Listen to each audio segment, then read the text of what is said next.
여호수아서는 우리가 흔히 그 신명기 역사다 이렇게 우리가 흔히 불러요.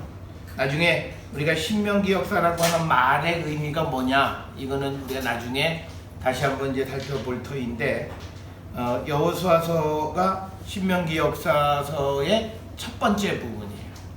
그래서 이제 우리가 이 여호수아서가 정경적으로, 그러니까 성경의 순서적으로 어떤 위치에 있느냐, 이 앞에 보시면요, 우리가 성경을 크게 나눌 때 율법서, 그 다음에 우리가 역사서, 예언서, 성문서라고 하는 이게 사분법이에요. 삼분법은 그 학생들 되게 말만데. 자, 삼분법은 그러니까 그 역사서와 예언서를 합해서 예언서라고 그래요. 그런데 그 중에서 역사서를 이제 따로 떼어내는 거를 흔히 사분법이라고 해요. 그래서 사분법 가운데서 율법서, 역사서, 예언서, 성문서를 나누는데 그 중에 역사서의 첫 번째 책이 여호수아서예요. 그렇기 때문에 이 여호수아서는 우리가 흔히 성경을 보게 되면 그냥 이 땅을 나누는 것 이렇게만 되어 있는데 그것 이상의 의미를 지니고 있다라고 하는 거예요. 그래서 나중에 설명드리겠습니다만 여호수아서가 갖는 가장 큰 의미는 하나님의 약속의 성취, 그래서 사실은 하나님의 은혜가 뭐냐라고 하는 것을 보여주는 가장 대표적인 책이 이 여호수아서예요. 그래서 이 여호수아서의 정경적 위치는 성경을 사분법으로 나누게 되어질 때 그때 역사서의 첫 번째 책이다라고 하는 거죠. 그래서 이제 여호수아, 사사기, 사무엘 상하, 열왕기 상하 여기까지를 우리가 흔히 신명기 역사다. 그 다음에 이제 역대 상하, 에스라, 느헤미야 이거를 우리가 흔히 역대기 역사다 이렇게 얘기를 합니다. 제가 늘 말씀드리는데 필기하려고 그러지 마세요. 이건 나중에 동영상에 요거 다 들어가서 편집해서 드릴 테니까 쓰지 말고 프레임을 머릿속에 기억하세요. 그게 이제 중요해요. 그래서 여호수아는 역사서의 첫 번째 책으로 하나님의 약속의 성취를 기록하고 있다. 요걸 머릿속에 꼭 기억을 하셔야 된다라고 하는 거고요. 자, 그 다음에 이제 이 여호수아서가 다루는 범위가 있어요. 그 범위가 내용적 범위는 모세의 죽음으로부터 여호수아의 죽음까지예요. 그러니까 모세가 죽어서 여호수아가 이제 그 다음 자리를 계승한 다음에 여호수아가 죽을 때까지 그 이야기가 여호수아서의 내용적 범위예요. 그래서 그 안에서 일어난 일들이 기록되어 있는데 그 가운데서 이제 이스라엘의 가나안 정착에서 토지를 분배해 주는 거예요. 땅을 나눠주는 이야기가 들어있어요. 그러니까 우리가 나중에 이제 여호수아서의 내용을 보면 앞부분에 서론적인 스토리가 나오고 뒷부분에 스토리가 나와요. 그리고 그 사이 가운데에 이제 땅을 분배하는 이야기가 들어있는 거죠. 그래서 이제 우리가 흔히 여호수아서다라고 하는 거는 정확하게 사실은 여호수아서라고 하는 그 명칭은 좋은 명칭은 아니에요. 아니면 토지 분배에 관한 책, 뭐 이런 식이 돼야 돼요. 그런데 이제 처음에 이 성경을 접한 사람들이 책 열어보니까 처음 등장하는 게 여호수아의 이야기로부터 등장하는 거예요. 그리고 여호수아가 하나님의 명령을 받아서 이제 그걸 백성에게 전해주는 그런 방식으로 되어 있기 때문에 그래서 이거를 여호수아 서로 붙였고, 그러면서 내용을 나눌 때 어디서 끊었냐면 여호수아가 죽는 데서 끊어버린 거예요.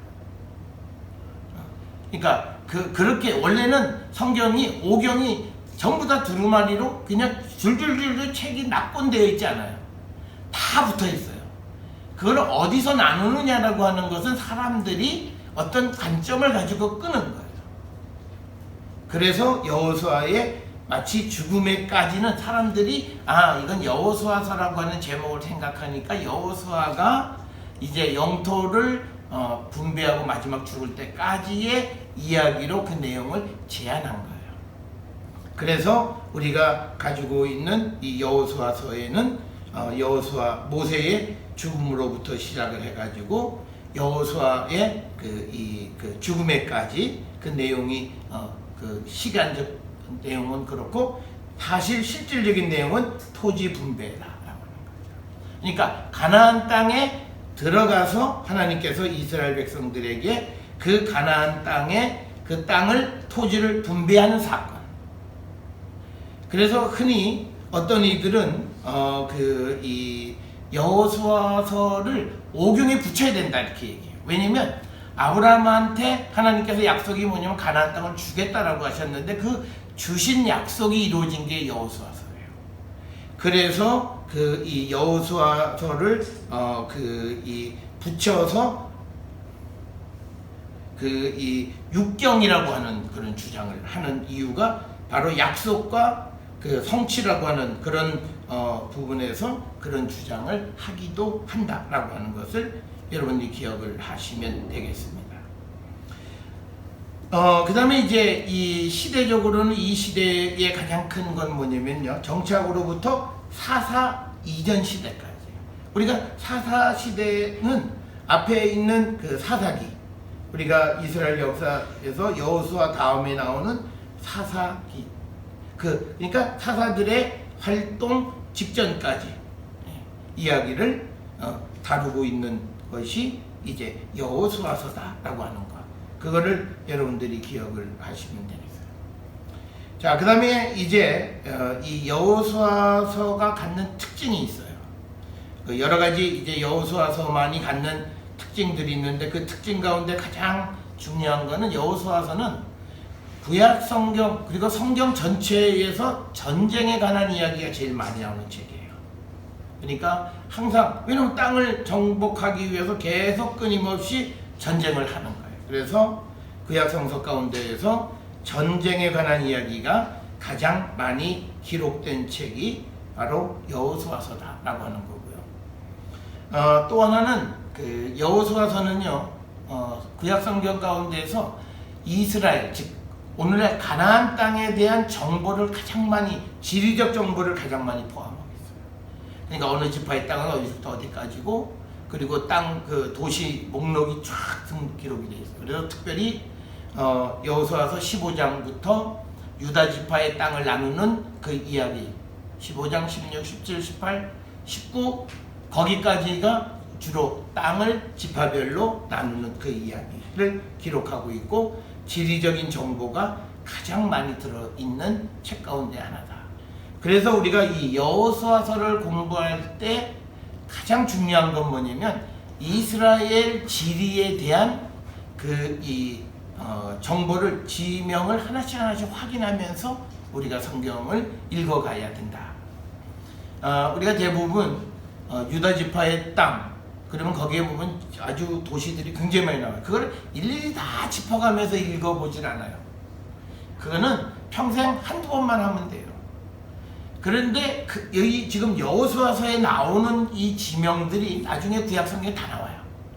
몇 차례 반복적으로 나와요. 그러면 우리가 이 지명은 어느 지파의 땅이고 대략 어디쯤 위치하고 있는 곳이다라는 그 지리적인 이 백그라운드를 머릿속에 그리면서 성경을 봐야 돼요. 그래서 우리는 이 여호수아서는 겉으로 읽으면 굉장히 재미없는 책인데 사실은 가장 재미있는 책이에요. 특별히 우리가 이 여호수아서에서 관심을 가져야 되는 건 뭐냐면 사람의 노력 쓸데없는 거라는 거예요. 그게 우리가 1장에서 여호수아가 여리고에 정탐꾼 보내잖아요. 근데 가나안을 정복할 때는 정탐꾼이 정탐한 건 필요가 없었어요.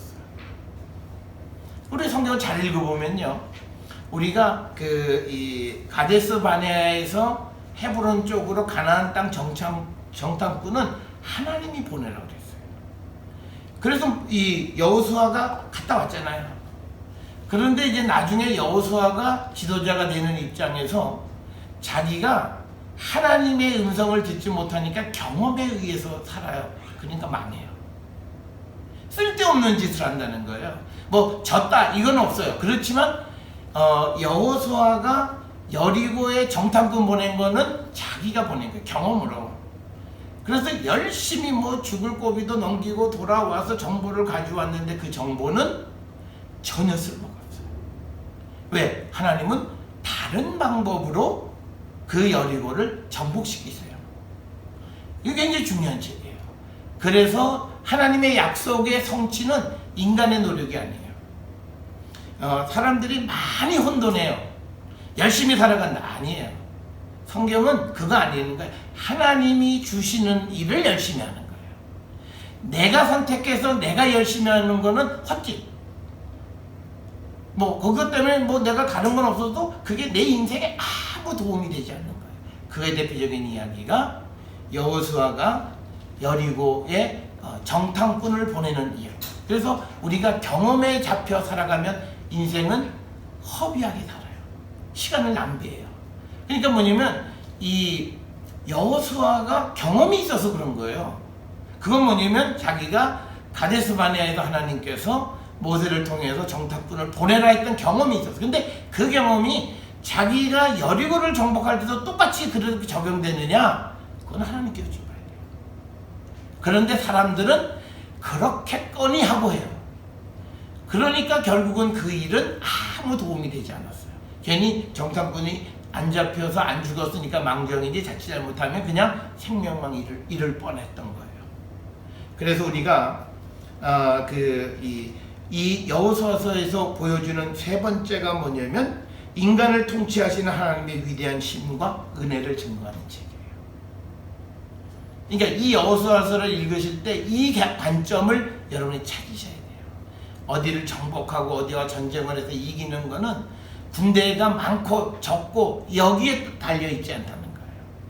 하나님께서 주시는 거예요. 그래서 하나님의 힘이 사람의 힘보다 훨씬 더 위대하다. 이걸 믿고 그대로 따라가는 거예요. 그게 바로 여호수아서에서 우리에게 보여줘. 그러니까 이게 우리가 성경에 구조적으로 정경적인 위치로 보게 되면 약속을 다 주시고 말씀대로 살아가서 이제 그 약속이 성취되어질 때 어떻게 해야 되느냐라고 하는 거예요. 그때 철저하게 하나님의 힘을 의지하고 살아가야 하나님이 은혜를 주신다라고 하는 것이 이 여호수아서에서 우리에게 주시는 메시지 중에 하나다라고 하는 거예요. 지금 하는 얘기는 14페이지 받으신 데 다 나와 있어요.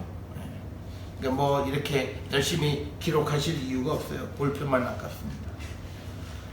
여호수아서는 우리가 24장 656절로 구성되어 있어요. 그러니까 우리가 창세기, 그 다음에 출애굽기, 레위기, 민수기, 그 다음에 신명기, 여호수아로 넘어오면서 여호수아가 만약에 5경과 붙여서 6경으로 본다면 책은 가장 짧은 책이죠. 그러니까 점점 양이 짧아지는 것을 볼 수가 있습니다. 그 다음에 이제 왜 여호수아서라고 불렀느냐? 그 이유는 최대 중심 인물이 여호수아이기 때문이에요. 그렇지만 내용은 아니라는 거예요. 내용은 여호수아의 개인적인 삶의 스토리, 소위 전기가 아니라 약속이 어떻게 성취되어져 가는가를 이스라엘에게 보여주는 책이다라고 하는 것을 우리가 기억하셔야 되겠습니다. 자, 그러면 여호수아가 누구냐라고 하는 거예요. 우리가 여호수아의 원래 이름은 호세아야.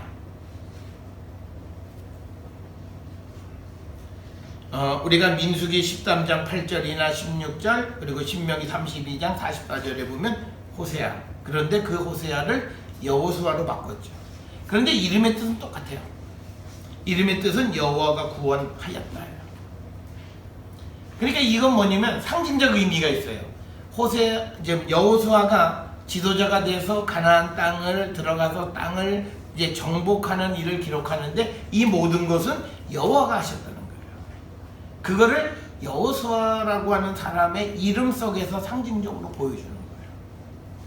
그러니까 여호수아의 위대한 지도력 이런 건 중요하지 않아요. 하나님을 따랐느냐 안 따랐느냐라고 하는 거예요. 그래서 여호수아라고 하는 이름의 뜻이 여호와가 구원하였다라고 하는 것이고 원래 이름 호세아도 똑같은 의미예요. 그리고 이 여호수아의 족보는 눈의 아들로 되어 있어요. 그래서 눈의 아들 여호수아다 이렇게 기록이 되어 있습니다. 그러니까 우리가 예수님에 대해서도 얘기할 때 우리가 첫째 나사렛 예수라고 얘기도 하고 그 다음에 요셉의 아들 예수라고도 얘기하는 거예요. 그러니까 지역 어느 도시 출신 그러니까 나사렛 예수 그 다음에 또 아버지 그러니까 요셉의 아들 예수 그러니까 마찬가지로 눈의 아들 여호수아 이렇게 기록이 되어져 있는 겁니다. 우리가 성경을 통해서 보면 여호수아는 에브라임 지파 사람입니다. 에브라임 지파 이것도 굉장히 우리에게 상징적 의미가 있어요. 사실은 누가 주인공이 되면 제일 좋아요? 유다 지파 사람이 사실 있었어요. 또 갈렙. 그런데 갈렙이 주인공이 아니에요. 이건 나중에 이제 우리가 이 여호수아 13장 할 때 굉장히 중요한 의미가 있어요. 그리고 우리가 유다 왕국을 중심으로 하면 당연히 갈렙을 앞세워야 돼요. 그런데 갈렙 대신에 여호수아를 앞세웠다는 거죠. 그래서 우리가 나중에 이제 살펴보겠고, 그래서 이 여호수아가 에브라임 지파 딥낫의 세라라고 하는 곳에 출신이에요. 거기에 나중에 장사가 되죠. 그리고 이제 성경에 보면 여호수아에 대해서 첫째는 모세의 후계자, 그리고 이 위대한 민족의 지도자이고, 그 다음에 일부 율법을 수여한 사람으로 기록이 되어 있습니다. 그래서 이 여호수아는요 모세를 거의 벤치마킹했어요. 그래서 모세가 가지고 있는 그 모습이 그대로 여호수아에게 등장해요. 그래서 우리가 여호수아서 22장부터 24장에 보게 되면 이 여호수아도 모세처럼 연설을 잘해. 대중연설을 아주 잘 웅변을 잘하는 그런 사람으로 기록이 되어 있고, 또 그 여호수아서 이제 1장 1절에 보면 이 여호수아를 모세의 조력자에서 처음엔 조력자였다가 그 다음에 모세가 죽은 다음에 민족의 지도자가 됐고, 그래서 모세가 했던 것 중에 가장 중요한 것이 하나님의 말씀 율법을 수여했듯이 여호수아도 율법을 수여한 자이고, 그렇기 때문에 그런 사람들을 총칭해서 부르는 게 여호와의 종이라고 하는 거예요. 그래서 우리가 여호수아 24장 29절에 보면 여호수아에 대해서 여호와의 종이라고 하는 그런 호칭이 붙어요. 그러니까 뭐냐면 우리가 하나님께로부터 받는 호칭 중에서 가장 자랑스러운 호칭은 뭐냐면 하나님의 종, 여호와의 종, 그 다음에 신약으로는 그리스도의 종, 그 개념이에요. 그래서 우리가 여호와의 종이 되어지는 것, 그것이 아주 자랑스러운 명칭이었다라고 하는 것을 이 여호수아를 통해서 우리가 알 수 있다라고 하는 겁니다. 이제 이 여호수아서의 문학적인 그런 특징은요, 아까 앞에서 구약 성경 가운데서 전쟁에 관한 이야기가 제일 많은 책이라고 그랬어요. 혹시 60년대 70년대 유명한 태평양 전쟁이라는 그 큰 전집 보셨어요? 전쟁에 관한 소설들은 아주 지루해요. 그리고 무미건조해요. 뭐 어떤 아주 재밌는 스토리가 아니라 그냥 어떤 일기 비슷하게 그냥 사건 개요들을 설명하는 거예요. 그래서 우리가 여호수아서를 보게 되면 대략 그런 스타일이에요. 그러니까 전쟁에 관한 이야기를 묘사하는 이 여호수아서는 하나의 스토리가 쭉 전개되어지는데, 전쟁에 관한 스토리는 그렇게 재미있지가 않습니다. 그래서 이 전쟁에 관한 이야기는 무엇과 똑같으냐면요, 신명기서가 이스라엘 백성들에게 율법을 수여하잖아요. 그 신명기도 굉장히 아주 건조한 책이죠. 재미가 없어요. 무슨 스토리가 없잖아요. 우리가 창세기나 또는 레위기나 또는 민수기나 이런 데 보게 되면 중간중간마다 어떤 스토리가 있어요. 사람의 이야기가 있어요. 근데 거의 등장하지 않아요. 신명기서. 마찬가지로 여호수아서도 그 신명기와 비슷해요. 그렇기 때문에 우리가 여호수아서를 뭐라고 불러요? 앞에서 맨 처음에 이야기했듯이 신명기 역사라는 거예요. 신명기 역사는 신명기적인 특징을 가진 역사라는 거예요. 그러니까 뭐냐면 언어, 주제, 형식 이런 것들이 신명기서의 문학 양식과 매우 유사해요. 그래서 우리가 이제 앞으로 이런 책이 뭐냐면 사사기도 마찬가지예요. 사사기는 조금 스토리가 있지만 판에 박혔어요.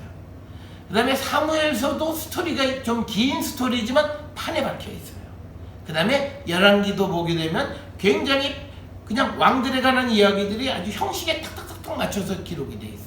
판에 박힌 형식대로 기록이 되어 있다. 그런데 그거에 가장 중심이 되는 게 뭐냐? 신명기서라는 거예요.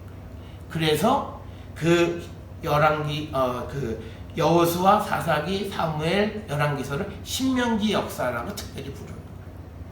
자, 그래서 우리가 신명기 역사가 도대체 어떤 거냐라고 하는 거는 두 번째 우리가 시간에 우리가 그거 다시 한번 정리를 하겠습니다. 그래서 이 여호수아서는 언어나 주제나 형식 이런 것들이 신명기서의 문학 양식하고 매우 유사하다라고 하는 겁니다. 자, 그 다음에 신명기서와 마찬가지로 이 여호수아도 주로 산문과 운문의 형식으로 기록되어 있어요. 산문이라고 하는 것은 스토리예요. 내러티브, 이야기예요. 이야기, 사건. 그런데 여기서 보면 사건은 처음에 요단 건너는 사건, 그리고 여리고와 아이를 정복하는 이야기가 있어요.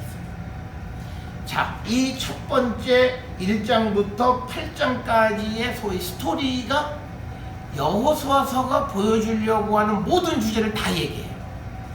그리고 그것은 뭐냐면 신명기 역사가 보여주려고 하는 주제가 거기서 다 들어있어요. 그러니까 거기에 보면 앞에서 그 여호수아가 여리고에 그 정탐꾼을 보내는 우리가 속된 말로 하죠. 뻘짓하는 것부터, 그 다음에 여리고 정복한 다음에 아이성 정복하기 전에 실패한 이야기들부터, 그 다음에 그것을 다시 회복하는 이야기, 그 모든 이야기가 요단 건너는 거, 여리고 아이를 정복하는 이야기 속에 다 들어있어요. 이거 하나면 사실은 신명기 역사에서 하고자 하는 얘기 다 끝나요. 그런데 이제 사람들이 이걸 기억하지 못하니까 시대에 맞춰서 그 이야기들을 자세하게 또 이야기하는 게 사사기, 사무엘서, 열왕기서로 지속적으로 이어지고 있다라고 하는 거예요. 자, 그 다음에 이제 이 여호수아서에는 목록이 많아요. 목록이라고 하는 건 뭐냐면 리스트죠, 리스트. 그래서 여호수아서 13장부터 21장 43절까지는 구약성경의 어느 책보다도 수많은 목록이 등장합니다. 이 목록의 주제는 뭐냐면 지파에 속한 도시 목록이나 경계에 대한 기록, 그리고 어떤 특정 주제에 속한 도시 목록. 그러니까 우리가 도피성, 그리고 레위인의 48개 도시, 이런 목록들이 전부 다 13장부터 21장 43절 사이에 기록되어져 있다라고 합니다. 그래서 어떤 책들보다도 목록이 많이 나와요. 그러니까 사람들이 목록이 많이 나오면 지루하고 짜증나고, 그래서 이 여호수아서도 잘 안 읽어요. 그래서 성경을 잘 이해 못해요. 이게 아까 그 앞에서 말씀을 드렸듯이 이어지는 모든 역사의 핵심이 이 여호수아서에서 다 끝나요. 그리고 나머지는 반복적으로 가는 거예요. 그거를 이제 우리에게 보여주는 거예요. 그래서 우리가 보면 이거 딱 연결을 시켜서 보면요, 여리고를 정복할 때 정탐꾼 보내는 이야기, 하나님의 명령 없이 행하는 것들은 나중에 왕국 시대에는 다른 나라들하고 원조하고 협정을 맺는 거예요. 자기 생각으로 뭘 해보는 거예요. 그건 철저하게 다 실패해요. 그러니까 뭐냐면 신앙은 뭐냐, 내 생각대로 하지 않는 거예요. 그게 신앙이에요. 그게 신명기 역사에서 딱 보여주는 거예요. 그리고 우리가 신명기서에서도 결국 뭐예요? 내 말 들어, 그러면 복 받아, 요거예요. 아주 심플해요. 그런데 말을 안 듣는 거죠. 그런데 그 기조는 신약으로까지 이어지는 거예요. 그러니까 우리가 믿음이 있다라고 하는 말은 하나님 말씀을 안 듣고 그대로 안 살면 믿음이 있단 말 하면 안 돼요. 그건 역시도 하나님을 만홀히 여기는 거예요. 하나님의 이름을 우리가 모독하는 거라는 거예요. 왜? 성경에서 분명히 얘기해요. 너희가 나를 따르고 그리고 내 제자가 되고 내 백성이 되면 내 말을 듣는 거야. 그런데 말로는 나는 하나님의 백성이고 하나님의 사랑을 받는다 그러면서 말씀을 안 들어요. 그 말은 하나님을 거역하는 거예요. 그리고 그것이 하나님 앞에는 엄청난 죄고 경우에 따라서는 그게 적그리스도가 될 수 있어요. 하나님 말씀과 다른 얘기를 해버려요. 그래서 우리가 믿음 안에서 무엇을 하나님이 원하느냐는 이야기는 사실은 이 여호수아서 1장부터 8장까지 이야기가 다 끝나요. 그러니까 이 이야기를 들으면 나머지 성경 이야기는 아주 쉽게 가요. 쉽게. 그리고 뻔한 얘기예요. 그런데 이것을 받아들이지 않으면 계속 반복해도 이게 우리 마음속에 새겨지지 않는 거예요. 자, 그 다음에 이제 네 번째로 되는 게 뭐냐면 조약을 맺어요. 맨 마지막 24장에 보게 되면 기브온 사람들과 이스라엘 사람들이 조약을 체결하는 거고, 그 다음에 이제 22장부터 24장에 여호수아가 죽기 전에 연설을 하는 거죠. 자기의 믿음에 대한 고백이나 이런 것들이 다 기록이 되어져 있는 그 연설로 끝나게 되어지는 겁니다. 그래서 이 여호수아가 24장까지 적은 장이지만 그 안에는 굉장히 아주 중요한 많은 그런 그 성경 이해의 중요한 소스를 주고, 그리고 성경에서 우리에게 전하는 메시지의 핵심적인 것들을 우리에게 준다라고 하는 거. 그 사실을 우리가 잊어버리면 안 된다. 자, 그 다음에 이제 이 여호수아서와 관계되어지면 항상 성경과 관계되어져서 우리가 늘 묻는 거에 누가 지었냐, 누구의 저작이냐라고 하는 거예요. 이거는 우리가 정확하게 알 수가 없어요. 그래서 항상 이런 저작 문제가 나오면 붙는 게 있어요. 전통. 그러니까 탈무드의 전통에 의하면 여호수아가 여호수아서를 기록했다는 거예요. 그 다음에 또 다른 유대인 전통에 의하면 여호수아는 아니고 여호수아 시대 때에 기록됐다, 뭐 이렇게 주장을 해요. 그러니까 이런 다른 주장들이 등장한다라고 하는 것은 너나 나나 정확하게 알 수 없다는 거예요.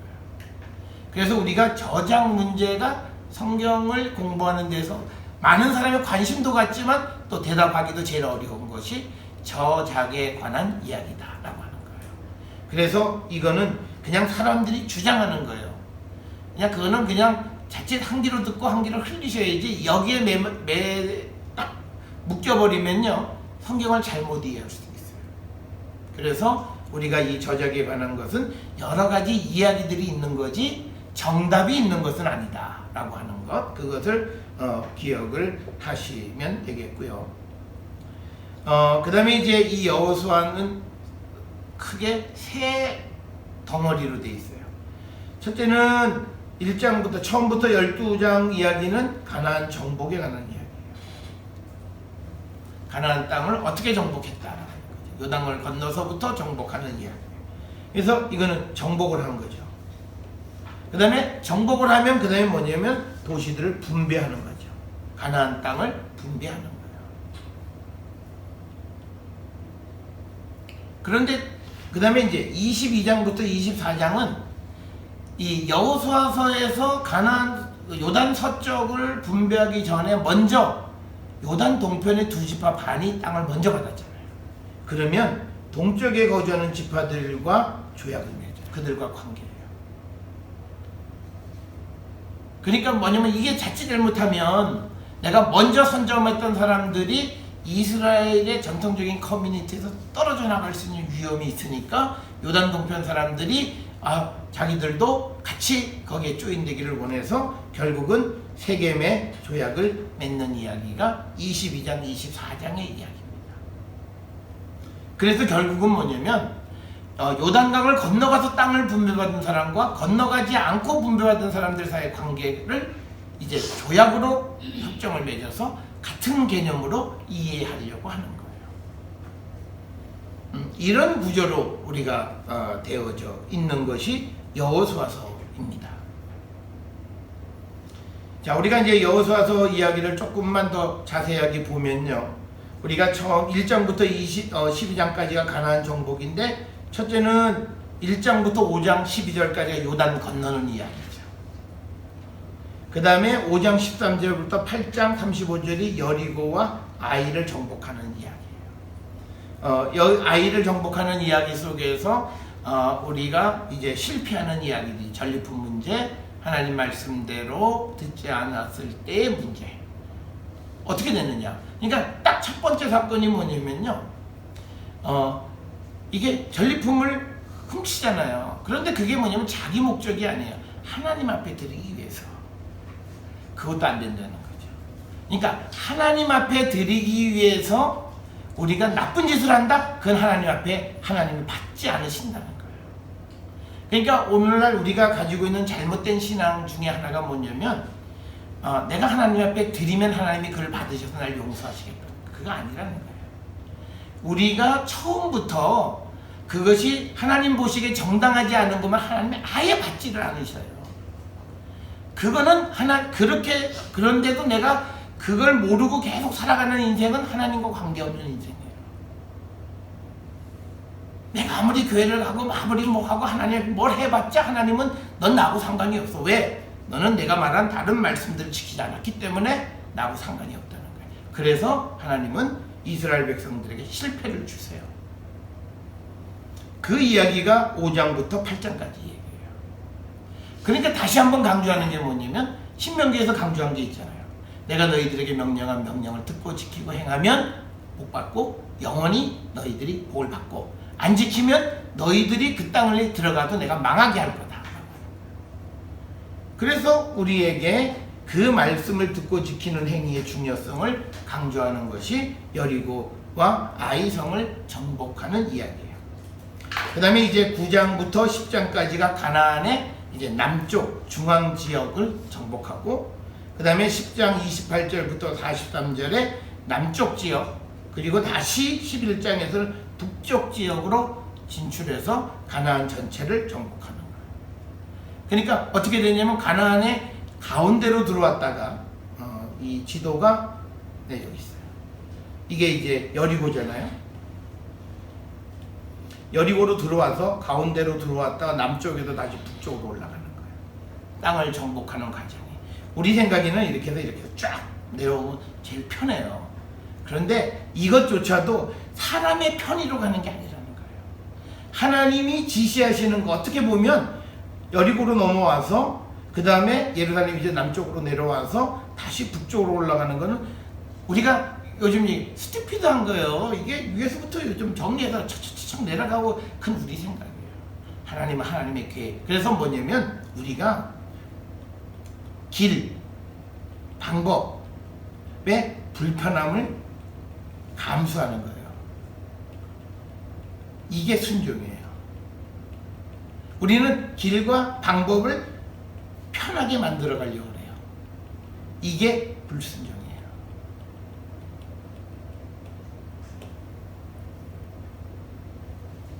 그래서 우리가 하나님이 하시는 일을 내가 바꿔요. 그거보다는 여기 이렇게 좋을 것 같아. 그러면 이기고 잘 되는 것 같은데 결국은 실패하게 만들어요. 그래서 우리가 이 루트를 통해서 가나안을 정복하는 이야기를 보면 조금 지도에 그려놓으면 좀 스티피드예요. 이건 여기서부터 쭉 해서 다 정복해서 내려가서 만약에 딱 끝나면 참 좋은데 같은 길 다시 돌아가는 거예요. 왜 이렇게 하느냐? 그건 하나님이 하시는 거예요.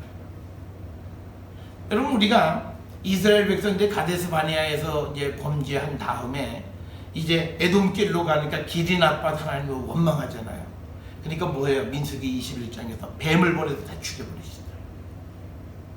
그러니까 그 불편한 길도 감수하는 게 순종이라는 거예요.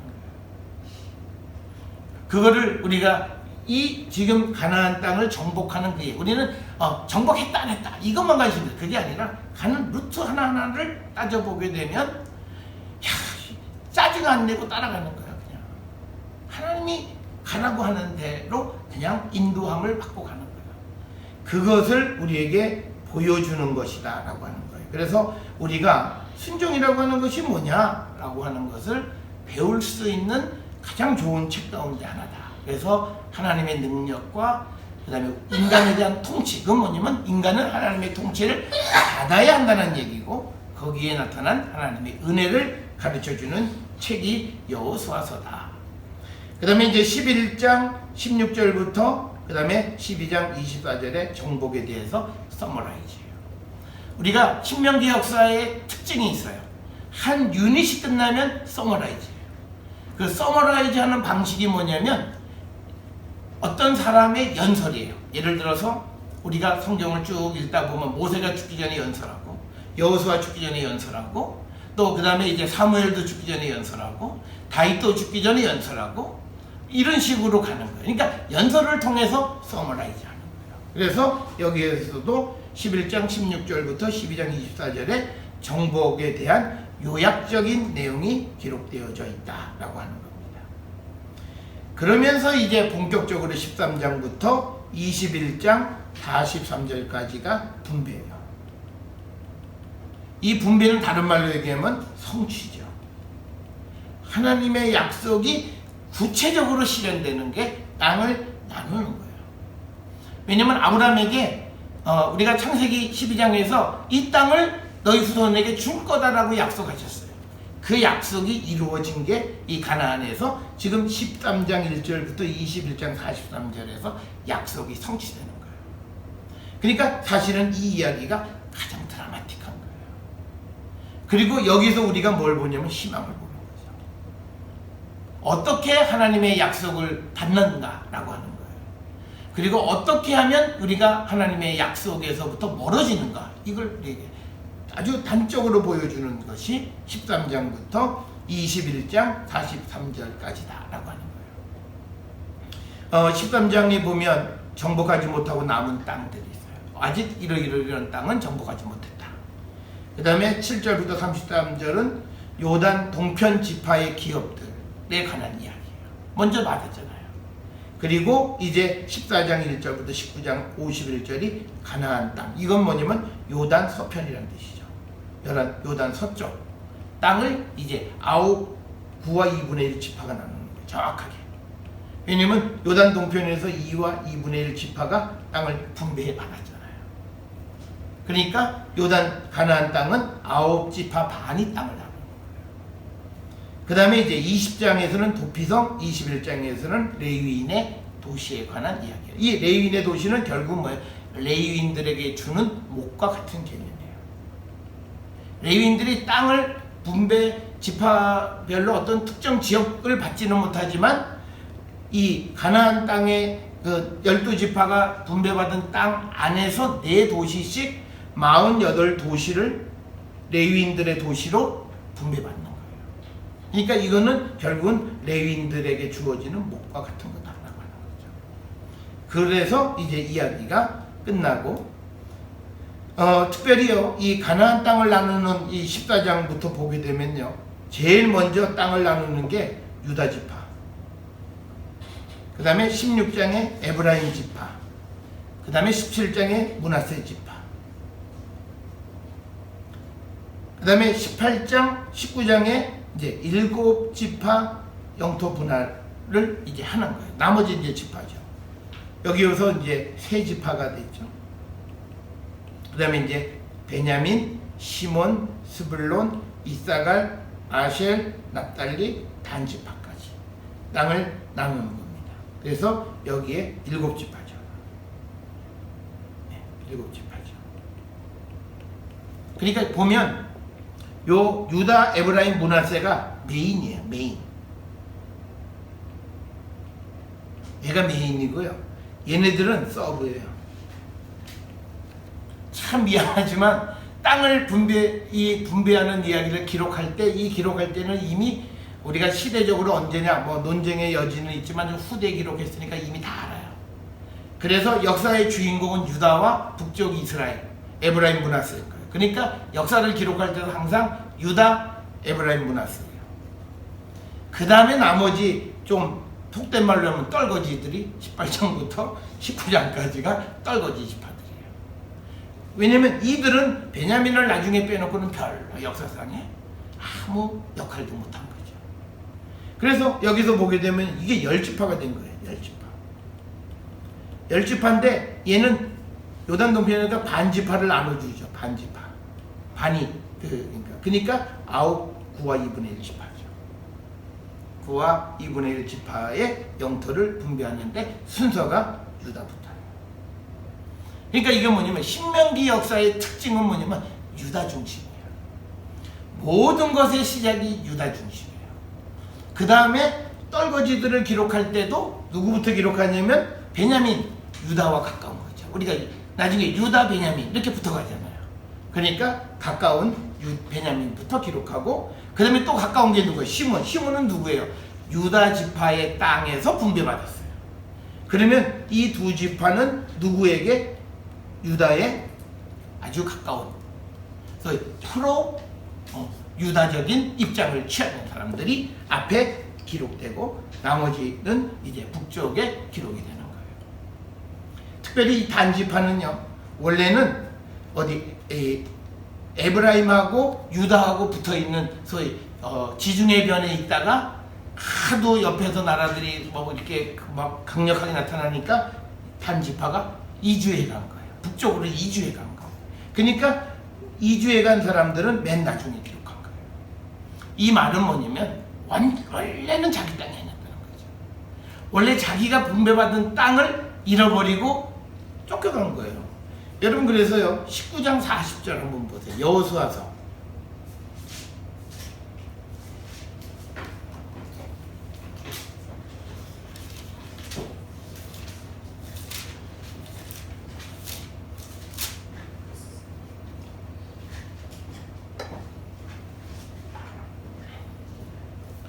자, 19장 40절에 일곱째로 단자손의 지파를 위하여 그들의 가족대로 제비를 뽑았으니 그들의 기업의 지역은 소라, 에스다올. 소라 어디서 들었죠? 삼손 얘기할 때 지중해 근처예요. 그 다음에 에스다올, 이르세메스, 그 다음에 사할라빈, 아얄론, 이들라, 엘론, 딥나, 에그론, 엘드게, 깁돈, 바알랏, 예훗, 브네브라, 가드림몬, 메얄곤, 락곤, 요빠 맞은편 경계까지라. 요빠는 오늘날 텔라비브, 즉 요빠는 솔로몬 왕 때 그 목재를 수입해왔던 항구가 요빠예요. 그러니까 해안 지역에 있었던 거예요. 그런데 47절.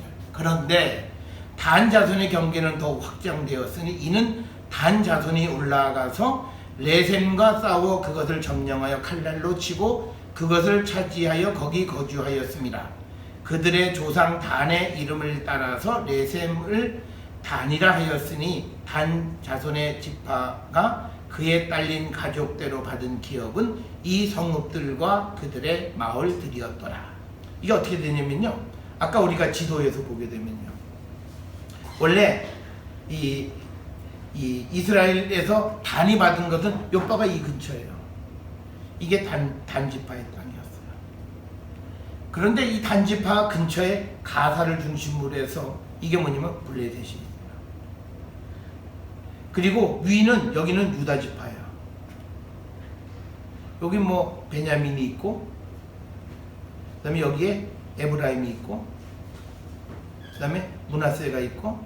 그러니까 이게 유다와 블레셋, 특히 블레셋 때문에 이 지역을 지키지를 못했어요. 그래서 우리가 성경에는 뭐라 그래요? 그들이 영토가 확장됐다. 그러면 확장은 어떻게 하는 게 확장이에요? 옆으로 가야 돼요. 확장을 했다면 이 옆으로 가야죠. 확장, 이게 확장이에요. 그런데 얘는 어디로 갔냐면요, 다 열려 갔어요. 완전히. 그러니까 우리나라에서 옛날에 북간도, 지금의 연변 쪽으로 이주해 간 거예요. 그건 확장이 아니에요. 사실은 쫓겨간 거예요. 그런데 쫓겨갔단 말은 안 써요. 성경에서 우리가 성경을 읽을 때 소위 우리가 보면 아브라함과 그 다음에 롯이 뭐예요? 서로 같이 살지 못했잖아요. 이유가 뭐예요? 쌈박질한 거죠. 근데 쌈박질했다고 얘기할 수 없잖아요. 왜? 서로 부응해서 너무 커서 같이 있을 수 없다. 그건 전부 다 싸운 거예요. 근데 성경에 우리 조상들이 싸움박질에서 갈라졌다 이렇게 안 돼요. 그 다음에 야곱과 그 다음에 에서도 나중에 서로 부흥해서 같이 형님 같이 삽시다 그런데 같이 살지 못하고 이 에서는 그 에돔으로 가고 이건 유다로 가잖아요. 그건 뭐예요? 부흥해서. 이게 성경에서 항상 갈라질 때 그 갈라졌다라고 하는 것을 싸움박질에서 갈라졌다 이렇게 얘기하잖아요. 이게 부흥해서 같이 살 수가 없었다라고 하는 거예요. 아니 부흥하면 왜 같이 못 살아요? 여기까지 도망갈 판에 여기 같이 살면 이건 뭐냐면 결국은 쫓겨간 거예요. 그러니까 단지파는 핸디캡이 여기를 받긴 받았지만 이게 원래는 여기예요. 원래 땅은 여기 받았는데 이걸 지키지 못하고, 그래서 이건요 사사기설에 읽다 보면 이 단이 나중에 땅을 찾아요. 어디 가지? 그러다가 결국 여기 정착하는 거예요. 그러니까 지금 단은 가장 큰 문제가 뭐냐면 하나님이 기업으로 주신 곳이냐라고 하는 정체성의 문제가 생겨요. 그러니까 단지파는 맨 꼬리에다 갖다 집어넣는 거예요. 뭐 그 땅을 받긴 받았는데 이게 제비를 뽑아서 처음 가나안에 정착할 때 받은 건 아니라는 거예요. 그러니까 정착할 때 받은 거는 우리가 읽은 여호수아서 19장 40절부터 46절까지는 맞아요. 그런데 47절, 48절은 그들이 견디지 못하고 북쪽으로 간 거예요. 그러니까 뭐냐면 이 여호수아서 19장 40절부터 48절의 짧은 구절 속에 긴 역사가 딱 들어있는 거예요. 이제 우리가 이제 여호수아를 공부할 때 제일 어려운 측면이 이런 측면들이에요. 이 어떤 시대의 특별한 정치적인 그런 상황을 그대로 묘사하고 있는 부분들이 있다라고 하는 겁니다. 자, 그래서 이제 단지파가 맨 마지막에 기록이 되어져 있다. 그 다음에 이제 22장에서는 다시 22장부터 24장까지는 요단 동편 지파와 계약을 체결합니다. 그래서 22장 1절부터 34절. 그러니까 이건 뭐냐면요, 요단 동편에 있는 사람들, 야 이거 가만히 있다 보면 우리는 지리적으로 이게 정말 이렇게 자꾸 소외되면 나중에 한참 지나면 예루살렘에 있는 사람들이 우리는 너희 몰라, 그럴 수 있다. 그러니까 우리도 제단을 하나 쌓아야 되겠다 하니까 야 절대 안 돼, 제단은 하나밖에 없어야 되는데, 그러니까 제단을 쌓지 못하게 하고 우리가 너희를 잊지 않을 거다 그러면서 이제 그들을 설득하는 거예요. 그 이야기가 22장 이야기예요. 그 다음에 23장, 24장이 여호수아 말년인데 23장 1절부터 16절에 여호수아의 마지막 설교가 등장하고, 그 다음에 24장 1절부터 28절에 세겜에서의 계약을 맺고 여호수아 죽음과 매장, 그리고 24장 32절 33절에 보면 요셉은 세겜에, 엘리에셀은 기베아에 묻혔다라고 하는 두 가지 이야기가 있음으로써 이제 여호수아서가 마무리 짓는 겁니다.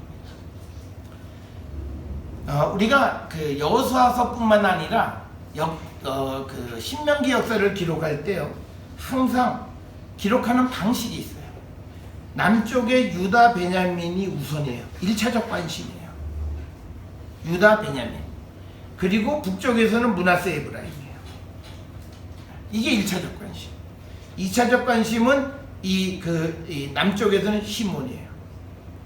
그 다음에 북쪽에서는 나머지 소위 떨거지 지파들이에요. 그래서 항상 기록할 때 보면 유다 베냐민하고 그 다음에 에브라임 므낫세가 소위 매칭돼요. 그 다음에 시몬하고 스불론 이사갈 납달리 단, 이런 지파들이 나중에 이어져 가고 있습니다. 이게 나중에 사사기를 기록할 때도 똑같아요.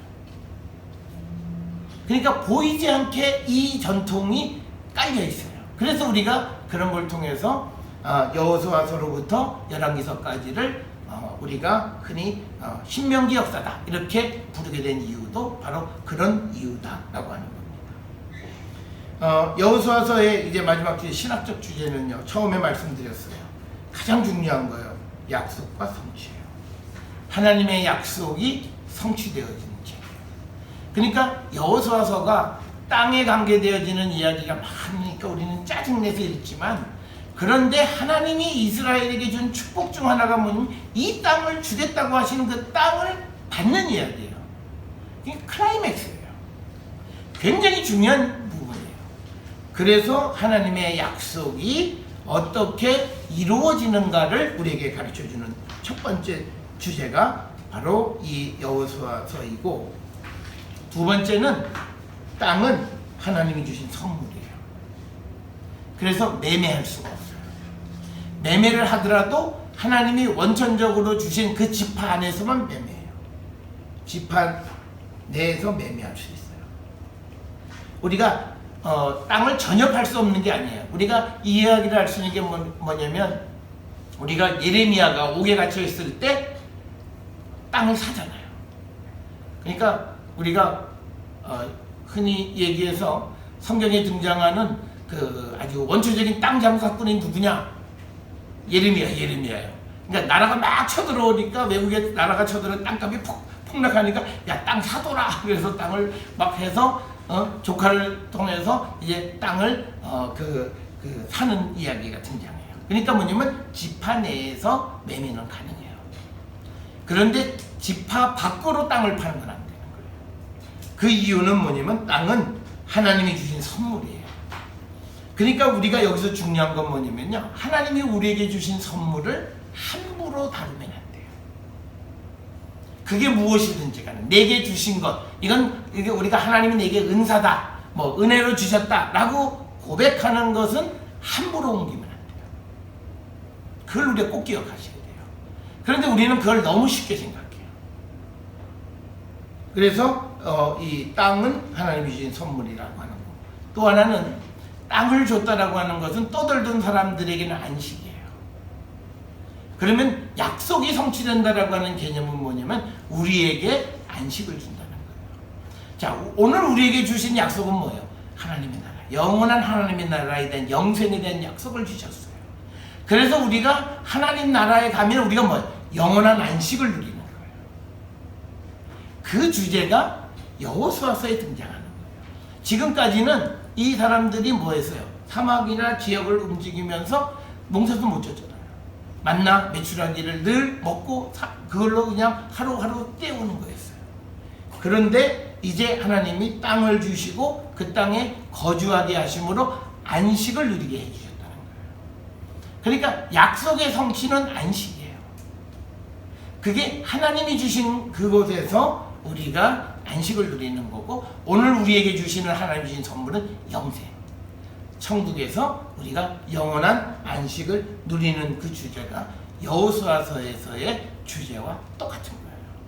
그러니까 우리가 이스라엘이 가나안에서 바벨론 포로로 잡혀간 게 뭐예요? 안식이 깨진 거예요. 그래서 다시 돌아오는 게 뭐예요? 다시 안식을 회복하는 거예요. 그게 어디냐? 중심이 뭐냐면 하나님이 주신 땅이에요. 그래서 구약 성경에서 가장 중요한 주제 중에 하나가 뭐냐면 땅을 내가 소유할 수 있냐 없냐예요. 그러니까 하나님이 선물로 주신 것을 가질 수 있냐 없냐예요. 누릴 수 있냐 없냐예요. 그러니까 뭐냐면 누릴 수 있으려면 딱 하나, 말씀대로 살면 돼요. 그런데 그렇지 않으면 하나님이 줬던 것도 빼앗아요. 그래서 바벨론으로 가는데, 바벨론으로 가서 다시 하나님에 대한 관계가 회복되면 그들에게 다시 안식을 땅을 주셔서 회복하시는 거예요. 그러니까 결국은 약속의 성취, 땅을 선물로 주시고 하나님 주시는 안식, 이 세 가지 주제는 같은 주제예요. 그게 우리에게 보여주는 책이 여호수아서다라고 하는 거예요. 그래서 여호수아서는 서두에서도 말씀을 드렸듯이 굉장히 중요한 신학적 주제를 담고 있는 책이다라고 하는 거, 이거를 우리가 잊지 마셔야 되겠고, 이제 우리가 두 번째 시간에는 신명기 역사를 조금 더 우리가 자세하게 알아봐야 이 여호수아서와 그 다음의 역사들을 조금 쉽게 이해하실 수 있습니다. 네, 수고하셨습니다.